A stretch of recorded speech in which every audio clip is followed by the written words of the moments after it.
लखनऊ के UP press club में लोक जनशक्ति पार्टी रामविलास किसान प्रकोष्ठ के राष्ट्रीय अध्यक्ष धर्मेंद्र मिश्र एडवोकेट ने प्रेस वार्ता कर बताया कि लोक जनशक्ति पार्टी के संस्थापक पद्मभूषण श्रद्धेय रामविलास पासवान जी ने पार्टी की स्थापना दलित, वंचित, शोषित, अल्पसंख्यक और प्रत्येक जाति एवं धर्म के लोगों को न्याय एवं अधिकार दिलाने व उनके उत्थान के लिए पार्टी का गठन किया था, जिसके वर्तमान राष्ट्रीय अध्यक्ष चिराग पासवान जी केंद्रीय मंत्री भारत सरकार हैं और एनडीए घटक दल के प्रमुख सहयोगी है।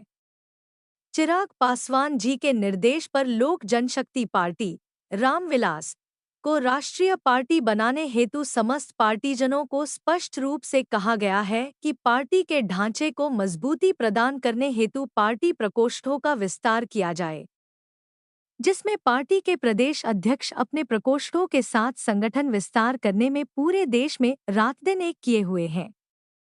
इसी क्रम में संगठन विस्तार को लेकर लखनऊ स्थित प्रेस क्लब में प्रेस वार्ता का आयोजन किया गया। सर, क्या कहना चाहेंगे? लोक जनशक्ति पार्टी आज यहाँ यूपी प्रेस क्लब में प्रेस वार्ता कर रही है, कई लोगों ने मेंबरशिप भी ली है।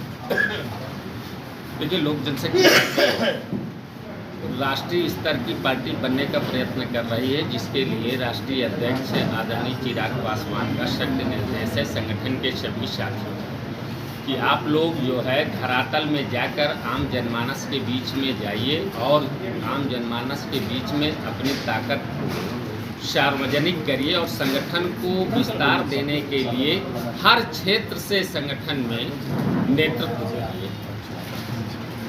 कौन लोग हैं आज जिन्होंने ज्वाइनिंग की है? आज हैं उन्नाव से आकाश यादव जी हैं, जो वर्तमान में आशियाना लखनऊ रह रहे हैं। इन्हें मध्य उत्तर प्रदेश का अध्यक्ष बनाया गया है। बाराबंकी से राष्ट्रीय सचिव रहे मनोज मिश्रा जी को आज राष्ट्रीय महासचिव का महासचिव बनाया गया है, पदोन्नत की गई है। कुमुद शुक्ला जी हैं, जो मोहनलालगंज से हैं, उन्हें राष्ट्रीय सचिव की जिम्मेदारी दी गई है। मधु त्रिपाठी जी हैं, उन्हें गोमती नगर से लखनऊ से हैं, उन्हें राष्ट्रीय सचिव की जिम्मेदारी दी गई है। दीप्ति गुप्ता जी हैं, उन्हें राष्ट्रीय सचिव की जिम्मेदारी दी गई है। उन्नाव की रहने वाली हैं, उनके भाई भी इस समय वहाँ पर विधायक हैं। उन्होंने संगठन ज्वाइन किया है। हमारे नेता और पार्टी के विचारों से सहमत होकर उन्होंने पार्टी ज्वाइन की। बिहार का चुनाव भी बहुत पास में है, उसको लेके क्या कुछ तैयारी चल रही है? बिहार में पूरी तरह से पूरी ताकत के साथ हम लोग तैयारी कर रहे हैं और पूरे 243 सीटों में लोक जनशक्ति पार्टी का काम चल रहा है बूथ स्तर, और वहाँ पर जो है एनडीए के हम लोग विश्वसनीय घटक दल हैं और एनडीए के साथ मिलकर हम सभी लोग चुनाव वहाँ पर लड़ेंगे। आप लोग किसान प्रकोष्ठ को देखते हैं पार्टी द्वारा, और उत्तर प्रदेश के भीतर किसानों की क्या मूल समस्या है जिस पे लोक जनशक्ति पार्टी किसान मोर्चा काम करने जा रहा है? देखिए, बहुत स्पष्ट बात है कि धरती का सीना चीर कर किसान जो है हम आप सबको भोजन की व्यवस्था मुहैया कराता है, लेकिन सुखाड़ है, बाढ़ है इत्यादि परेशानियों से जूझता है और सिंचाई आदि की समुचित व्यवस्थाएं नहीं है उत्तर प्रदेश में, जिसके कारण अब लोक जनशक्ति पार्टी रामविलास किसान मोर्चा ये मांग करती है। जिन जिन प्रांतों में हम लोग गए हैं वहाँ पर हर प्रांत के प्रदेश सरकार से मांग किया है कि किसान आयोग का गठन किया जाए और कृषि को उद्योग का दर्जा दिया जाए। एक कपड़ा बनाने वाला जो व्यापारी है, फैक्ट्री मालिक है, एक जूता बनाने वाला फैक्ट्री मालिक है, चप्पल बनाने वाला फैक्ट्री मालिक है, घड़ी बनाता है, मोबाइल बनाता है, उसे अब स्वयं का अधिकार है अपना रेट तय करने का कि नहीं हम ये सामान बनाए हैं तो इसी दाम पर हम बेचेंगे। लेकिन किसानों को ये अधिकार नहीं है। किसान की स्वयं की ज़मीन है, स्वयं की सिंचाई है, स्वयं का बीज है, स्वयं की खाद है, चाहे कर्ज लेकर करे, लेकिन जब तय करने का नंबर आता है एमएसपी तो सरकार तय करती है, उसमें बिचौलिए सम्मिलित हो जाते हैं। किसान इसको नहीं सहन कर रहा और किसान लोक जनशक्ति पार्टी जो है ये मांग करती है उत्तर प्रदेश सरकार से कि किसान आयोग का गठन किया जाए, जिसमें किसानों के नुमाइंदे वहां पर बैठे और वो स्वयं तय करे कि हमारा बीज में कितना खर्च आया, धान में कितना, उसमें खाद में कितना खर्च आया, पानी कितने का लगा, हमारी लागत कितनी है। उसके बाद दोगुना रेट में कम से कम हमारा अनाज बिकना चाहिए। अच्छा, जो पदाधिकारी आपके बने हैं उनसे आप क्या उम्मीद करते हैं, किस तरह से अपनी नीतियों को किसानों के बीच में पहुंचाएंगे? हाँ, जन जन तक पहुंचाएंगे। इसी बात के लिए तो मनोनयन में भी हम लोग लिख कर देते हैं कि पार्टी और नेता सहित किसानों के बीच में जाकर आप इस पार्टी और नेता की नीतियों को किसानों तक, जन जन तक पहुंचाएंगे। सर क्या कहना चाहेंगे?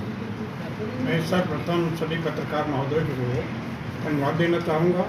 आज हमारी लोक जनशक्ति पार्टी के किसान प्रकोष्ठ की जो ये बैठक हुई है, माननीय धर्मेंद्र मिश्रा जी के, उसमें मैं केवी भारती प्रदेश सचिव लोक जनशक्ति पार्टी का हूँ, राष्ट्रीय सचिव लोक जनशक्ति पार्टी का हूँ। और मैं ये कहना चाहूँगा कि हमारी लोक जनशक्ति पार्टी किसान मोर्चा के तहत जो है 2027 की भी तैयारी कर रही है। हम जो है 2027 में पूरे तन मन के धन के साथ जो है हम चुनाव लड़ेंगे और सरकार में भागीदारी बनने के लिए हम पूरी तरह तत्पर होंगे। और हम जब भी चाहेंगे तब हम सरकार गिरा सकते हैं और जब वह जैसे चाहे वैसे बना सकते हैं। इस उद्देश्य के साथ में लोक जनशक्ति पार्टी 2027 की तैयारी के लिए हमारे लेबर सेल के जो जॉय बनर्जी जी हैं वो भी तैयारी कर रहे हैं और हमारी मेन बॉडी के अरविंद पासवान जी और 4 प्रदेश अध्यक्ष हैं, सभी को ये निर्देश दिया गया है कि पूरी तरह से लोक जनशक्ति पार्टी उत्तर प्रदेश में विकसित हो और 2027 में हम लोग अपनी सरकार बना सकें। अच्छा, आज जो आपकी पार्टी में लोग शामिल हुए हैं उनको क्या, किस तरह से आप बधाई देने चाहेंगे और क्या उम्मीद करेंगे? मैं उन्हें माननीय धर्मेंद्र मिश्रा जी को का आभार प्रकट करता हूँ कि उन्होंने बहुत अच्छे लोगों को पार्टी में शामिल किया है। मैं लोक जनशक्ति पार्टी मेन बॉडी की तरफ से उन्हें बहुत बधाई देता हूँ कि वो अपने कर्मठ और जुझारू के साथ हमारी लोक जनशक्ति पार्टी को आगे बढ़ाएंगे और माननीय चिराग पासवान जी के कारवा को आगे बढ़ा करके यहाँ पे लोक जनशक्ति पार्टी रामविलास का झंडा बुलंद करेंगे। आज नए आए हुए मेहमानों का हम लोग लोक जनशक्ति पार्टी रामविलास परिवार में हृदय तल की गहराइयों से स्वागत, अभिनंदन और वंदन करते हैं।